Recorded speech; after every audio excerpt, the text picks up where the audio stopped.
오늘 주제는 남북 통일과 비핵화, 평화 통일의 길, 그다음에 남북 이데올로기 갈등과 극복에 대해서 말씀을 드리겠습니다.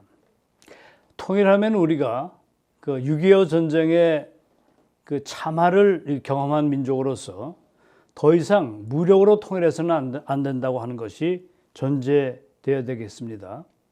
그래서 이 통일운동에서의 대전제는 단일 민족 공동체를 구성하기 위해서 평화롭게 이제 통일해야 된다는 것이 그 전제가 돼야 되겠죠. 그런데 이 남북이 대치하고 있는 이런 상황이 이데올로기적인 상황이 굉장히 극단적인 적대 관계에 이제 놓여 있기 때문에 자유민주주의는 체제 우월성과 그 인민민주주의는 체제의 자주성을 일단 내세우면서 서로의 어떤 주도권을 선취하려고 하고 있습니다. 이러한 과도기적인 체제로서의 북한의 연방제 통일론과 남한의 국가연합은 우리가 보통 고려연방제를 페더레이션, 그 다음에 국가연합을 컨페더레이션이라고 이제 명명하는데 사실상 그 형태적인 면에서는 두 체제와 두 정부를 지향한다는 면에서는 같습니다.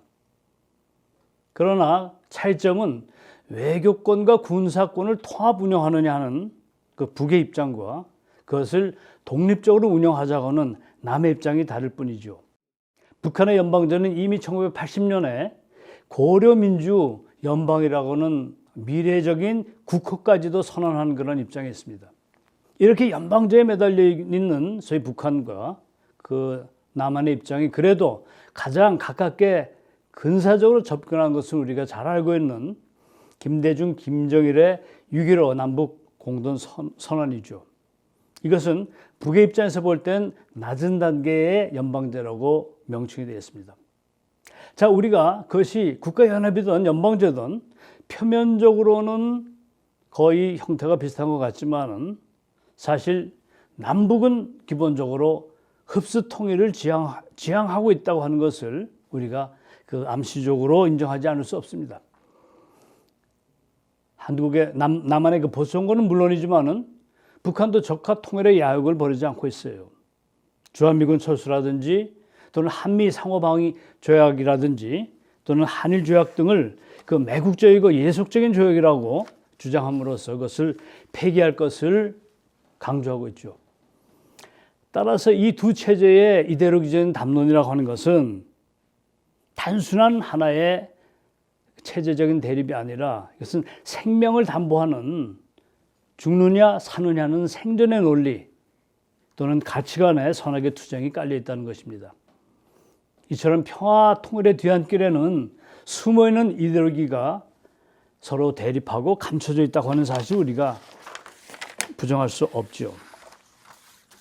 자, 그런 것은 흡수 통일론에서도 이제 잘 드러나는데 우리가 일반적으로 독일에서 평화 통일을 일단 지향한다고 하지만은 이것은 한쪽 체제가 스스로 무너지게 만들어 가지고 기본적으로 경제적으로 통일하는 그런 방식입니다. 그래서 흡수 통일론은 크게 보게 되면은 무력으로 통일하는 방법이 있고 또 하나는 조금 전에 말씀드린 소위 독일의 통일 방법, 소독의 자유민주주의를 통해서 흡수 통일을 하려고 하는 이게는 물론 천문학적인 통일 비용이 들어갈 수밖에 없죠. 그러나 그러한 어떤 사회적 여건이 마련된 터전 위에 동독이 개별적 연방제로 편입한 이런 방식을 택해서 평화적으로 통일했습니다.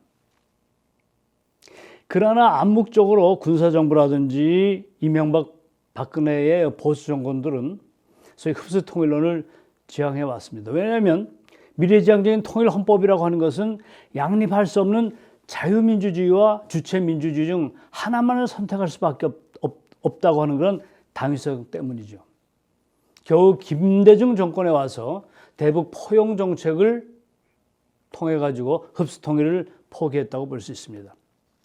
중국은 소위 북한의 붕괴를 막기 위해서 매년 100만 톤의 식량과 50만 톤의 소위 기름을 제공해 줬다고 하는 그런 측면도 결국 흡수 통일이 그렇게 가능치 않다고 하는 것을 보여주게 됩니다. 이처럼 흡수 통일이 어려운 이유는 첫째는 주변 핵 보유국의 역학관계가 있죠. 그것보다 더 중요한 문제는 북한이 핵무기를 현실적으로 보유하고 있다고 하는 엄연한 그런 군사적 사실 때문에 그렇다고 볼 수가 있습니다. 따라서 이 핵무기를 갖고 있다고 하는 것은 우리가 일본의 어떤 그 히로시마에 터진 소위 원자 핵을 우리가 상정한다 하더라도 이 두 나라 가운데 핵무기를 보유한 나라 앞에 핵무기를 보유해준 나라는 전쟁하다 죽던가 아니면 미리 항복하던가 두 가지 옵션밖에 없다는 얘기죠. 그만큼 핵무기라고 하는 것은 결정적이고 그 다음에 마지막에 하나의 그 무력 수단이라고 하는 것을 우리가 염두에 두지 않을 수가 없습니다. 오늘날까지의 그 남북 평화회담은 굉장히 많이 여기서 도표에서 보는 것처럼 굉장히 많이 진척이 되어 나왔습니다. 특히 최근에 2018년 2월에 평창 동계올림픽을 계기로 남북 대화가 실시됐고 그해 6월 12일 날 제1차 싱가포르 회담이 북미 회담이 이제 전개됐죠. 그 다음에 2019년에 우리가 하노이 소위 북미 정상회담이 전개됐습니다. 이 하노이 북미 정상회담을 우리가 눈여겨 이제 볼 필요가 있는데 왜 미국이 베트남을 선택했느냐? 그 회담 장소로.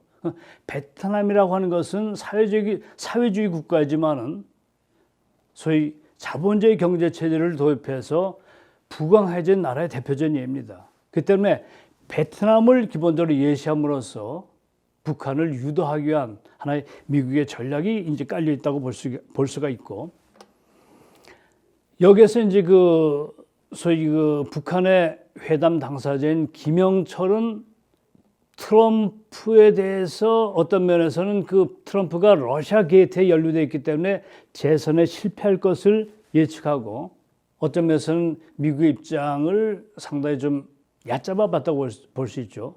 그래서 이제 어떤 스몰 딜을 일단 제시했습니다. 그 북의 스몰 딜에 대해서 소위 미국은 빅 딜을 일단 제시했다는 면에서 이 하노이 회담이 갖고 있는 상당히 극명한 그러한 입장을 우리가 볼 수가 있습니다.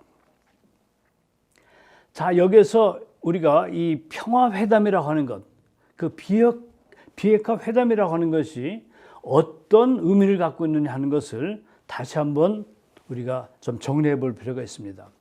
그렇다면 이처럼 그 비핵화의 그 본질을 우리가 이해하기 위해서 여기 이제 제시한 도표에서 보는 것처럼 그 평화 통일의 본질이 무엇인가 하는 것을 우리가 그 원리적으로 좀 설명할 필요가 있습니다. 인간은 마음과 몸이라고 하는 그런 두 가지 측면으로 나눠져 있어요. 이 마음을 성상이라고 하고 몸을 형상이라고 이렇게 명명합니다.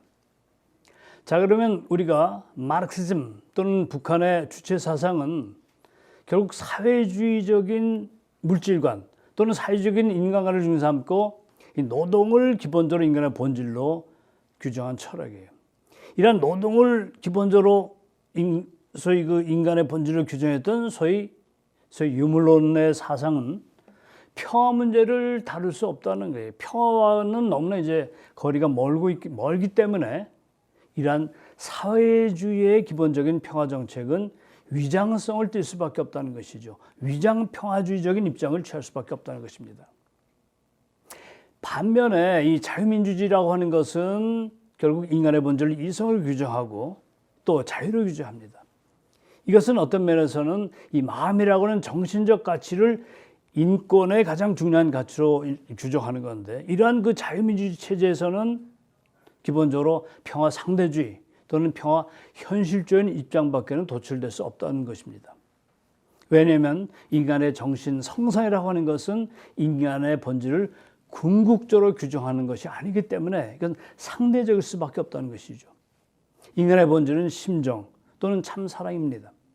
이 심정과 참사랑에 입각한 공생공용 공유주의야말로 기본적으로 궁극적인 평화를 이룰 수 있는 평화 본질주의에 해당한다고 하는 것을 우리가 지적하게 될 때에 평화의 문제는 결국 사회주의적인 관점 또는 자유민주주의적인 관점에 의해서 평화의 문제가 궁극적으로 해결될 수 없고 근본적으로 공생, 공용, 공의주의에 한 본질적인 평화의 구현만이 소위 근본적으로 평화 문제를 해결할 수 있는 방법이라고 주장할 수가 있는 겁니다. 북한의 평화주의는 위장평화주의예요. 1972년 7.4 공동선언 직후에 김정일은 이런 이야기를 했다고 합니다. 남조선을 해방하고 조국을 통일하기 전에는 우리에게 평화는 있을 수 없다는 사실을 한순간도 잊어서 안 된다. 7.4 공동선명이 잉크가 마르기도 전에 김정일은 국민들에게 결국 그들의 위장평화, 그들의 기본적인 소위 공산통일이라고 하는 것을 강조했다고 하는 것을 우리가 잊어서는 안 되겠습니다. 김정일도 마찬가지예요. 믿을 것은 핵밖에 없다. 소위 미국 본토를 때릴 수 있는 능력을 갖출 때까지 우리들은 핵을 무장해야 된다는 것을 강조했습니다. 김정은도 마찬가지예요. 미국을 잿더미로 일본을 침몰시킬 것이고 한국을 쓸어버릴 것이라고 이렇게 선언하는 것을 보게 될 때 기본적으로 북한의 기본적인 핵 전략은 그들의 핵무장을 강화하는 쪽으로, 그러나 평화회담은 위장을 가지고 비핵화회담에 임할 수밖에 없다고 하는 그들의 본질을 우리가 소위 드러낼 수 있는 겁니다. 조금 전에도 말씀드린 것처럼 한 장의 트럼프의 어떤 문서는 기본적으로 북한의 전적인 비핵화를 소위 지적한 것이에요. 북한의 생화학전 프로그램, 탄도미사일, 발사대, 그것과 관련된 모든 핵시설들을 완전히 해체하고 심지어는 핵 프로그램을 주도했던 과학자들마저도 상업적으로 활동할 것을 주장함으로써 완전한, 우리가 보통 비핵화를 CVID라고 얘기하죠. Comprehensive Denuclearization. 완벽하고 complete, 그 다음에 실증 가능하고 verifiable, 그 다음에 불가역적인 irreversible and dismantlement 또는 denuclearization. 그러니까 불가역적이고 완전하게 핵을 폐기할 것을 미국이 이제 주장하게 되고 한 장의 문서에 그것이 담겨 있다고 볼 수 있어요. 그러나 북한의 비핵화는 미국과는 달라요. 북한의 비핵화는 한반도의 비핵화예요. 그러니까 미국의 핵전략 무기를 한반도에서 철수하고 종전선언하고 주한미군이 철수할 때 기본적으로 비핵화가 가능하지. 그런 비핵화가 이루어지지 않으면 핵무장하겠다는 게. 그러니까 그들의 비핵화, 겉으로의 그들의 비핵화는 근본적으로 핵무장을 강화하는 쪽으로 나간다는 말이에요. 그 얼마나 아이러니컬하다는 얘기입니까? 따라서 김정은 위원장은 애당초 그것이 싱가포르 회담이든 또는 하나위 회담이든 기본적으로 비핵화에 대한 의지는 없었다고 볼 수 있어요. 다만 핵을 통해서 자기의 체제를 일단 보장받고 그다음 미국과 수교를 하고 그다음에 경제 체제를 완화시키고 해제할 것을 위한 그런 협상 카드로 이제 소위 핵 문제를 일단 들고 나왔다고 볼 수 있죠. 따라서 이제 폼페이오 소위 미 국무장관은 CBS와의 인터뷰에서 이런 얘기를 하고 있어요. 북한의 비핵화는 단 한 발도 떼지 않았다고, 첫발 한 발도 떼지 않았다고 하는 것을 소위 인터뷰했습니다. 그러나 그 자리에서 핵이라고 하는 것이 북한의 체제를 보상해 주는 것이 아니라 그런 안전핀이 아니라 오히려 체제를 위협하는 존재라고 하는 것을 김정은 자신이 인식할 때만 비핵화의 본질이 드러날 수 있다고 얘기했어요. 이때까지의 비핵화에 대한 문제는 미국의 소위 북한 비핵화, 그다음에 북한의 한반도 비핵화라고 하는 본질이 서로 다른 입장에서 자기의 주장만을 해왔기 때문에 소위 연락사무소가 폭파되는 그런 지경까지 이제 이르게 됐다는 얘기죠. 그러니까 모든 것이 무효가 되고 모든 것이 물거품으로 돌아갈 수밖에 없는 이런 상황을 연출한 것은 근본적으로 이 폼페이오 장관의 입장에서 해석해 보게 될 근본적으로 소위 인식의 전환, 핵에 대한 인식의 전환이 소위 바뀌지 않게 되면은 결국 핵에 대한 모든 회담은 숲으로 돌아갈 수밖에 없다고 하는 것을 얘기하고 있어요. 그러니까 이때까지 과거의 북한의 모든 비핵화 발언은 실체 없는 수사뿐이었죠.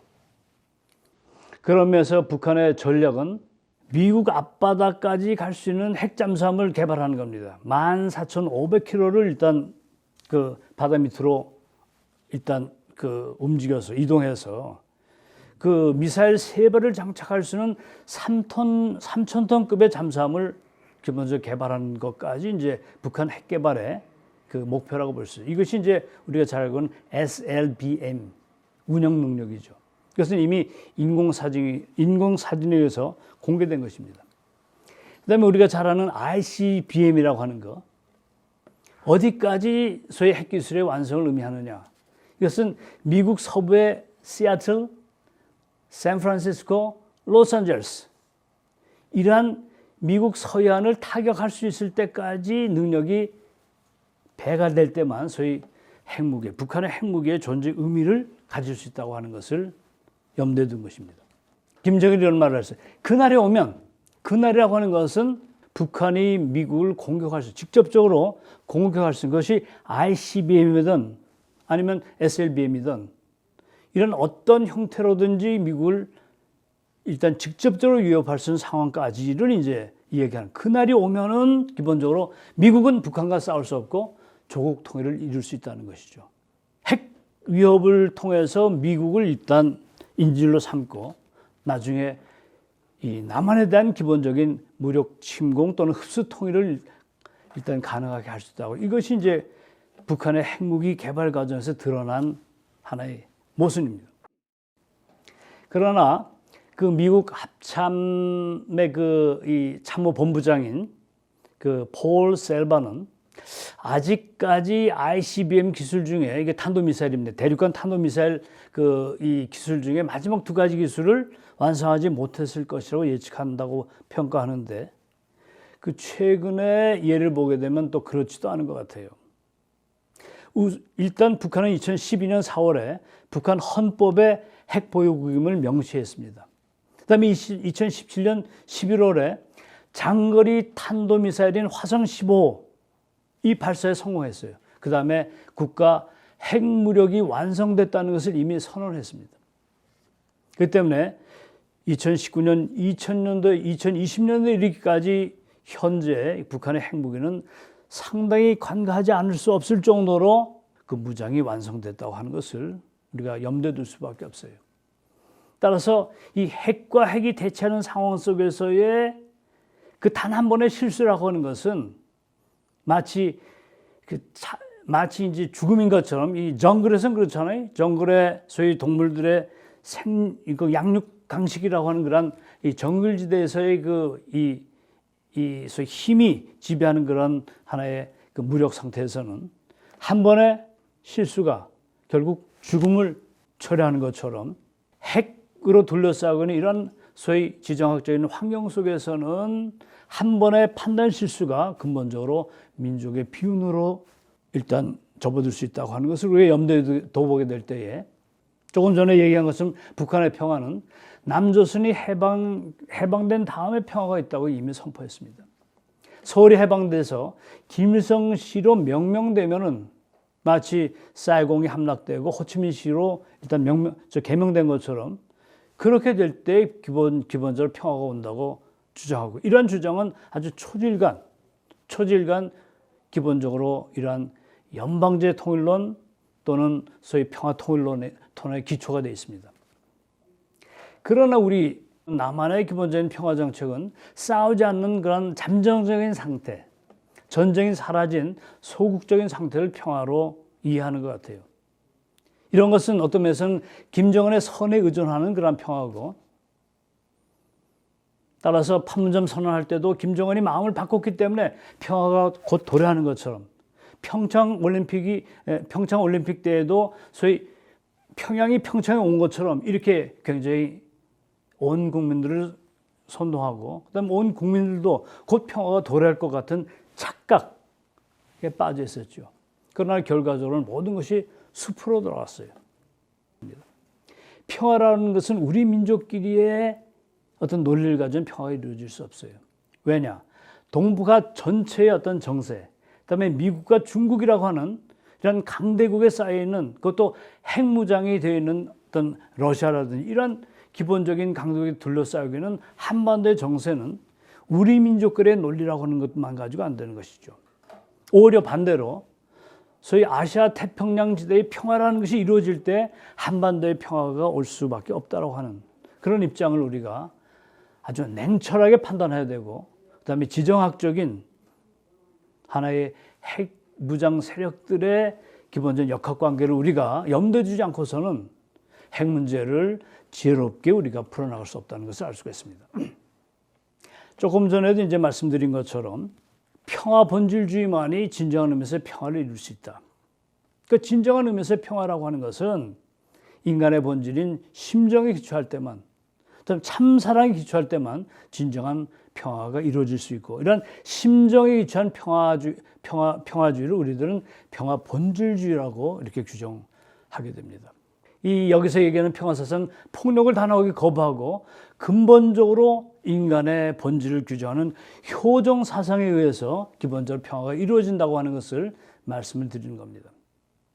따라서 공생, 공영, 공의주의로 말미암아서 우리들은 소유권 해방, 그다음에 양심 해방, 심정을 해방함으로써 그러한 개인이 사회를 이루고 그러한 사회가 소위 국가와 세계를 이루게 될 때에 기본적으로 평화 세계가 구현될 수 있다는 것이죠.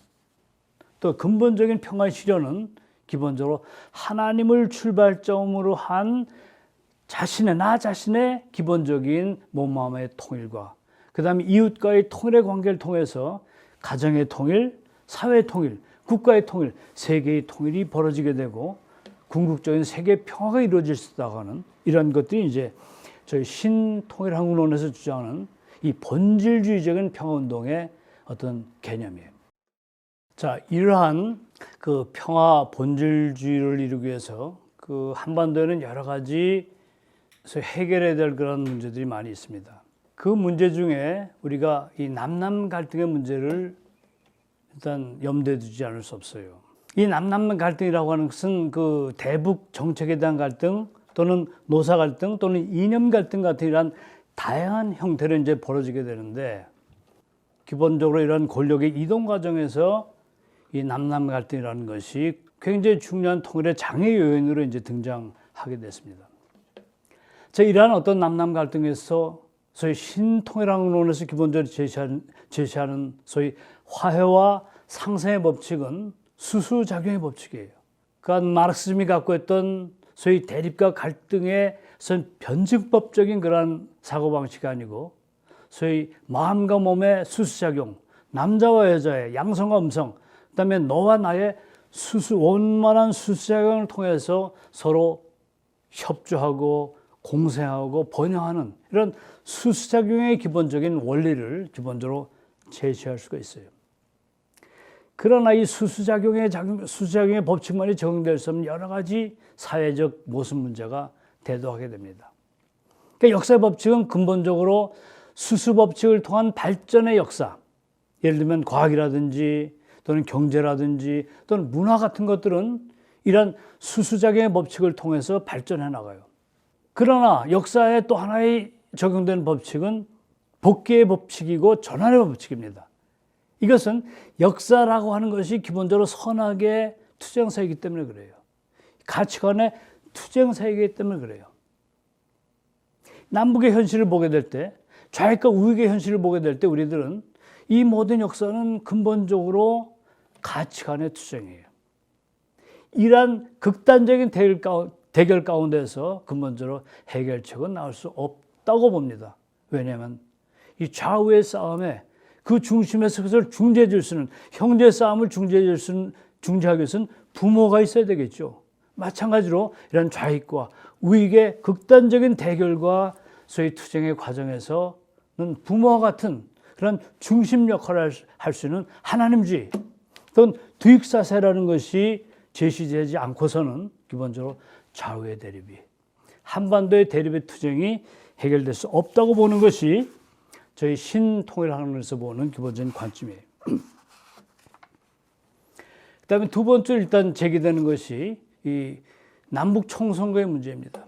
어차피 단일 민족 공동체라고 하는 것, 그다음에 그것이 연방제든 연합제든 연합국가든 기본적으로 어떤 통일을 지향하고 나간다는 그런 측면에서 보게 되면 무력 통일, 흡수 통일이라고 하는 것을 기본적으로 전제하지 않으면 가장 정치적으로 해결할 수 있는 좋은 방법은 남북 총선거밖에 없어요. 그러니까 어느 날 어느 시에 북한이 갑자기 남한에게 자유 총선으로 우리 한반도 미래를 정하자고 일단 주장하고 나오고, 그다음에 유엔이나 주변 국가도 전부 그것을 동조한다면 결국 대한민국을 흡수 통일할 가능성이 있다고 하는 것을 우리들은 염려하지 않을 수 없어요. 선거 방법이라는 것은 뻔합니다. 인구 비례건 아니면 지역 비례건. 인구 비례를 하게 되면 소위 2,500만의 북한 인구보다 배나 많은 남한이 유리하겠죠. 그러나 지역 비례로 이제 투표하게 되면은, 선거하게 되면 그건 북한이 더 유리해요. 따라서 이제 어떤 정책 협상을 통해 가지고 인구와 지역을 적정하게 배분해서 우리가 기본적으로 남과 북의 소위 대표 주자들, 소위 대의원을 선출한다면은 그것은 뭐 대충 100명을 대의원으로 보게 되면 남한이 53명, 그다음에 북한이 47명 정도 일단 상정해 볼 수 있겠죠. 물론 유엔이 감시하고 유엔의 선거 감시단이 기본적으로 일단 관리하는 그런 선거 체제를 우리가 상정하게 됩니다. 자, 이러한 어떤 남북 총선거를 우리가 상정해 본다면은 북한은 이미 김일성 주체 사상에 입각한 인민 조직이 다 돼 있어요. 그러니까 북한은 이념 정당이에요. 그렇기 때문에 2,500만을 대표하는 대표자로서는 김정을 혼자 단독 출마할 것이 분명해요. 그러나 남한은 이익 정당입니다. 이해관계의 개인적인 어떤 이해관계가 만연한 사회에서 지금도 이제 선거에서 볼 수 있는 것처럼 그 대표 주자들이 우죽순처럼 일어날 것이고 수십 명이 출마할 수도 있다. 이런 기본적인 입장을 상정해 보지 않았었습니다. 여러분, 이산가족 상봉시에 북한 대표단이 서울 거리의 골목까지 다 알고 있었어요. 일단 남한에서 만나는 친지들의 생활 모습이라든지 수준, 심지어는 체격까지도 전부 파악하고 있었다고 합니다. 그 때문에 북한은 수십만 명 또는 수백만 명에 되는 유능한 선거운동원들을 파견하고 교육해서 남한에 파송할 가능성이 충만하죠. 그러니까 혈연과 지연을 통한 선거 공작을 할 것이고 돈으로 매수하거나 또는 공갈 협박 같은 또는 유엔 암살 테러 같은 이러한 사태가 벌어지지 않으라는 법이 없죠.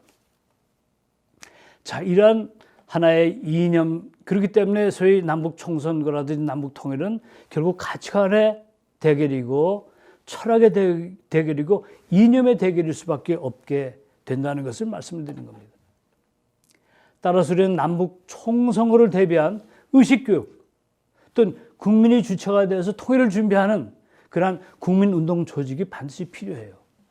이 자유민주주의의 정당성과 자유민주주의의 보편성을 우리가 견제하기 위해서는 이 중요한 자산을 우리가 보유하기 위해서는 기본적으로 통일을 준비하는 국민운동을 전개시키지 않을 수 없다는 것이 신통일한국론이 나오게 된 배경이에요. 자, 그런 면에서 우리는 그 한반도의 그 이념 대결 또는 가치관 대결에 대해서 조금 더 구체적으로 이제 살펴보아야 되겠습니다. 여기 도표에서 보시는 것처럼 우리가 이제 대결해야 될 것은 주체 사상이에요. 그 주체 사상의 인간을 소위 자주성과 의식성과 창조성으로 이제 규정합니다. 그런데 여기서 얘기하는 자주성이라고 하는 것은 소위 투쟁을 하기 위한 선도적인 자주성이고요. 의식성이라고 하는 것은 계급의식을 고양하는 사상적 어떤 의식성을 얘기하는 것이고, 여기서 얘기하는 창조성이라고 하는 것은 어떤 역사를 변혁시키고 혁명하는 그런 창조성을 얘기하는 거예요.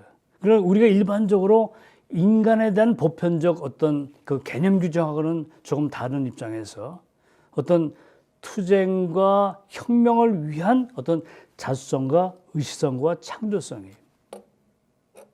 그런데 우리 하나님주에서 보는 인간과는 이것과는 좀 달라요. 외형적으로 보일 때는 이제 어떤 그 유사한 그런 측면이 있지만은, 자, 북한의 헌법을 보게 되면은 사람이라고 하는 것이 북한 헌법 3조에 사람 중심의 세계관이며 인민 대중의 자주성을 실현하기 위한 혁명 사상인 주체 사상으로 규정되어 있어요.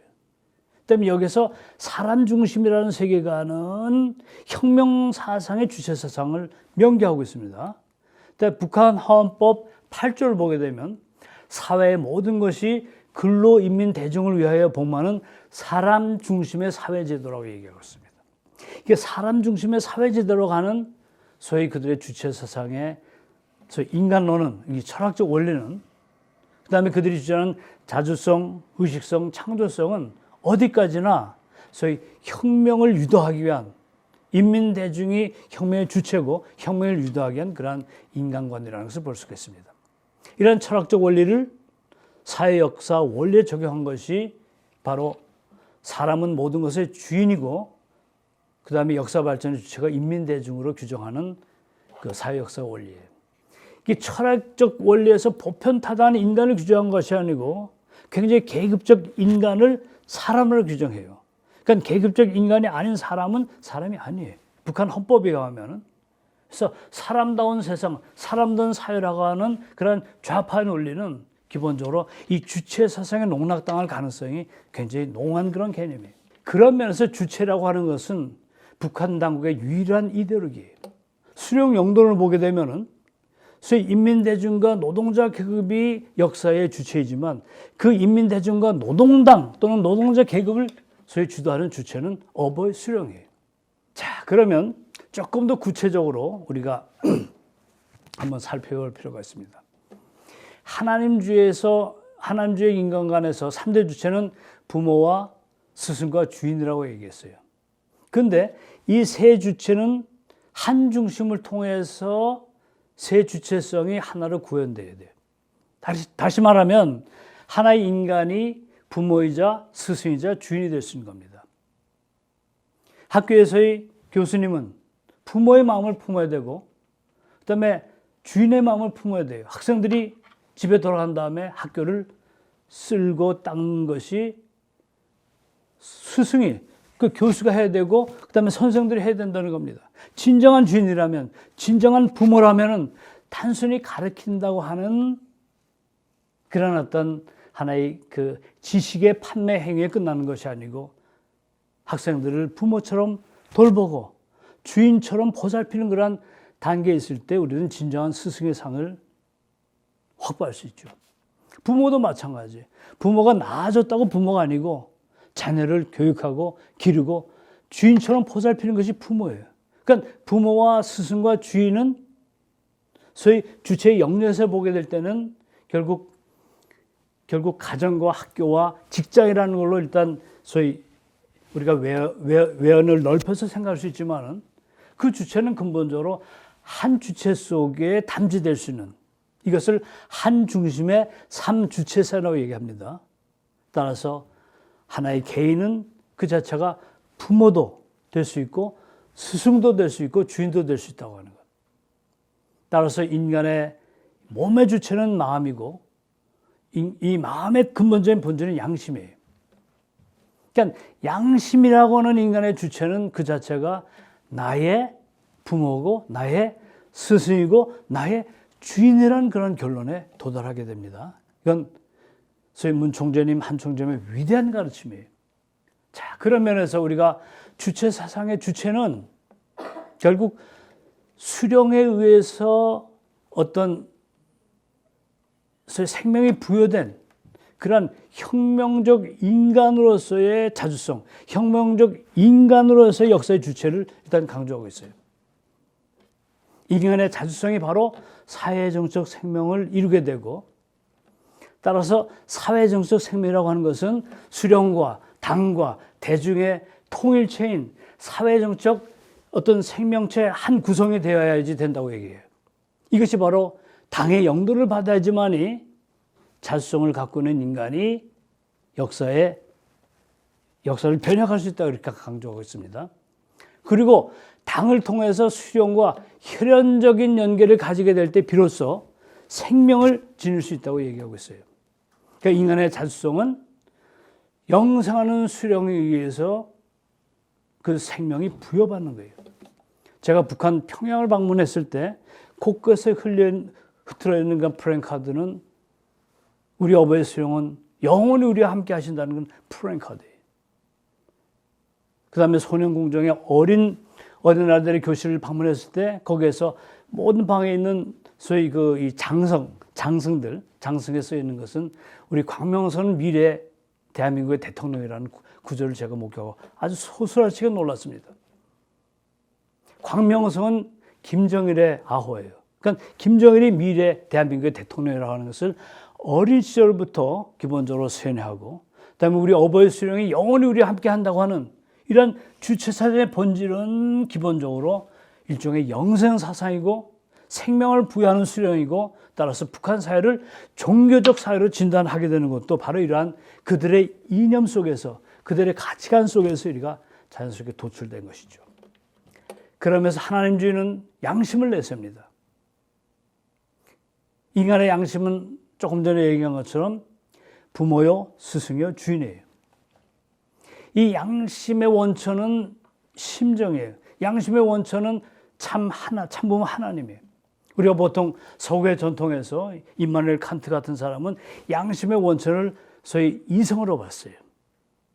실천 이성이라고 하는 것으로 이성적 인간, 개인적인 또는 인간의 자유를 추구하는 그런 개인주의적인 인간관에서 기본적으로 이성을 본질로 한 양심으로 일단 규정하고 있어요. 그러나 하나님주의는 그것을 넘어서고 뛰어넘어서 양심의 본질은 심정이라고 하는 것, 사랑이라고 하는 것, 너나의 관계 속에서 사랑과 심정이 구현되는 한 하나님을 중심삼고 모든 인류가 하나가 되는 그런 가장 기본적인 루트가 바로 양심이에요. 그러니까 양심이 부모요, 스승이요, 주인이기 때문에 양심의 원천인 참부모 하나님의 심정을 통해서 우리들이 살아가는 삶을 우리들은 효정의 삶이라고 얘기합니다. 이 효정의 삶을 통해서 우리들은 기쁨을 만끽할 수 있어요. 남이 보든 안 보든 우리가 마음의 명령을 따라서 좋은 일을 하게 되면 마음이 슬퍼요, 기뻐요? 기쁘죠. 부모의 말씀을 잘 듣고 순종하는 자녀가 느끼는 기쁨이 마찬가지. 우리가 효도를 한다고 하는 것도 우리가 육신의 부모에게 효도하는 것 아주 중요한 동양의 미덕이죠. 그러나 부모에게 효도하기 이전에 우리들은 우리 양심의 주인인 하늘 부모님을 지향하고 하늘 부모님의 말씀인 양심에 따른 삶을 하는 것이 진정한 효도예요. 1차적인 효도예요. 그러니까 부모에게 효도하기 전에 자기 마음의 내면의 부모를 모신 사람, 자기 내면의 하늘 부모님의 음성을 듣고 그대로 따르는 효정의 삶을 사는 사람이 그게 효자예요. 효의 근본적인 원리도 기본적으로 자기 스스로 효정의 삶을 살게 될 때 자동적으로 자기 육신의 부모나 자기 육신의 형제들에게 기본적으로 사랑과 어떤 그 심정을 일단 공유하게 되는 것이거든요. 자, 그런 면에서 주체 사상의 기본적인 입장을 완전히 극복할 수 있는 사상이 바로 하나님주의, 이것을 우리는 공의주의라고 얘기합니다. 결국 주체 사상의 주체의 주체는 어버이 수령이에요. 그 어버이 수령이 영생을 일단 부여해요. 개별적 인간에게. 그러나 하나님주의에서는 심정의 주체인 하나님이 바로 양심을 통해서 인간의 심정에게 어떤 영생을 부여한다고 보는 것이에요. 그러니까 심정과 입법과 창조성을 갖고 있는 인간에서의 그 주체는 바로 양심이고, 그다음에 그 양심적인 사람들 또는 이 종교인들과 같은 양심적인 사람들이 역사의 주체가 되는 거예요. 모든 혁명의 과정에서, 모든 역사의 변혁의 과정에서는 선과 악의 주체가 있어요. 예를 들면 4.19 혁명 또는 6.25 전쟁, 이런 세계대전, 이런 어떤 세계적인 어떤 대결과 어떤 전쟁의 과정에서 언제나 역사에 주체가 있고 선한 편이 있고 그 다음에 악한 편의 주체가 있기 마련이에요. 역사는 바로 선악의 투쟁사이기 때문에. 종교인을 중심삼은 3.1운동 때 종교인을 중심삼은 하나의 민족운동의 선봉자들은 그건 양심적인 인사들, 역사의 주체예요. 그러니까 역사의 주체는 노동당이 아닙니다. 인민대전 노동당이 아니고 노동자들의 결속망을 강조하는 그런 사회주의 체제가 아니에요. 영생하는 분이 누굽니까? 하나님입니까? 아니면 김일성 주체입니까? 그건 분명한 거 아니에요. 결국 인간에게 영생의 심정의 본질을 가르쳐주는 분은 바로 하늘 부모다. 하늘 부모님 바로 양심의 주체이기 때문에 주체제의 주체인 것이죠. 여기에서 우리들은 하나님의 궁극적인 진리성을 발견할 수 있는 것이고, 또 하나는 소위 김일성 주체 사상의 거짓된 아버지, 거짓된 부모의 이론을 우리가 일단 비교할 수 있는 것이죠. 그것을 극복할 수 있는 것이죠. 그런 면에서 앞으로의 우리의 세계는 소위 공의주의 사회 또는 공의주의 사회를 실현해야 된다는 것입니다. 이 공의주의라고 하는 것은 3대 주체인 부모와 스승과 소위 관리 책임자와 하나 되자는 거예요. 그 다음에 이 한 중심의 삶 주체성에서 이 양심 자체가 나의 부모고 나의 스승이고 나의 주인이기 때문에 양심을 중심으로 한 윤리적 삶을 살자는 것이에요. 임마누엘 칸트가 얘기하는 양심의 도덕적 명령은 뭡니까? 그것은 너 자신의 개인적인 경륜이 보편타단 법칙이 되도록 하라는 그런 명령이에요. 마치 자연과학의 법칙이 보편타단 법칙인 것처럼 윤리법칙도 도덕법칙도 이런 보편타단 법칙이라는 거예요. 쉽게 얘기하면은 자기 혼자 하는 행동이 전체 앞에서 떳떳이 할 수 있는 행동으로 하라는 거예요. 남이 볼 때나 보지 않을 때 똑같이 행동하라는 거예요. 이것이 이제 양심의 보편적인 도덕 명령이에요. 이것은 이성적으로 볼 땐 그렇지만은 거기에서는 기쁨이 나올 수가 없어요. 기쁨이라고 하는 것은 심정과 참 사랑을 기반으로 할 때만 기쁨이 도출될 수 있는 것이거든요. 그 다음에 양심의 본질은 심정이에요. 그것도 하늘 부모님의 심정이에요. 그 다음에 하늘 부모님의 심정에 따라서 우리가 양심의 명령대로 살게 되면은 그건 그리움이 나오게 됐어요. 사랑이 나오게 됐어요. 그 다음에 남을 위하고 싶은 마음이 나오게 됐어요. 단순히 내 자신이 혼자 있을 때 잘잘못을 하는 도덕 법칙에 따르냐 안 따르냐 하는 그런 개인주의적인 또는 이기주의적인 그런 어떤 윤리의식과 도덕의식이 아니라 결국 부모의 심정을 우리가 느끼고 부모의 심정과 삶 속의 그 애환을 우리의 삶 속에서 일단 공유하게 되면 그것이 효정의 삶이 되는 거거든요. 거기에서는 그리움과 형제들을 사랑하는 마음과 이타주의, 그다음에 자기를 희생하려고 하는 마음이 스스로 생기는 거예요. 칸트의 양심의 윤리에서는 소위 희생하는 마음이 나올 수가 없어요. 그러나 심정을 기반으로 한 양심의 명령, 양심이 부모고 양심이 스승이고 양심이 주인이라고 하는 이런 3대 주체 세상에 의할 때면 우리들은 희생과 봉사를 통해서 기쁨이 나오는 거예요. 기쁨의 윤리가 만끽될 수 있는 그러한 평화의 세계가 될 수 있는 것이라는 얘기죠. 따라서 앞으로의 세계는 바로 이런 공의주의가 실천된 사회가 돼야 된다. 하늘 부모님을 주인으로 모시고 양심을 부모와 스승과 주인으로 모시고 그 대상자의 입장에서 우리가 살아갈 때 효정의 삶, 이 삶은 바로 모든 사람들이 바로 양심을 중심 삼아서 기본적으로 하나가 된 사회이기 때문에 결국 하나님 아래에 모든 인류가 한 가족이 되는 사랑과 생명과 심정이 하나가 된 그런 어우러진 하나의 인류 공동체가 된다고 하는 것을 우리가 목표로 지향하게 됩니다. 이것이야말로 소위 주체 사상에 대한 완벽한 하나의 대안이고 주체 사상을 극복할 수 있기 위해서는 3대 주체 사상을 중심 삼아서 하나님주의 효정의 삶을 통해서만 완벽히 주체 사상을 극복할 수 있다는 것이죠. 대국민은 바로 이러한 어떤 사상의 중요성을 느껴서 앞으로 평화 통일의 중심적인 축으로서 역할을 해야 된다고 하는 것은 마지막으로 이제 말씀을 드리면서 오늘 강의를 마치겠습니다. 감사합니다.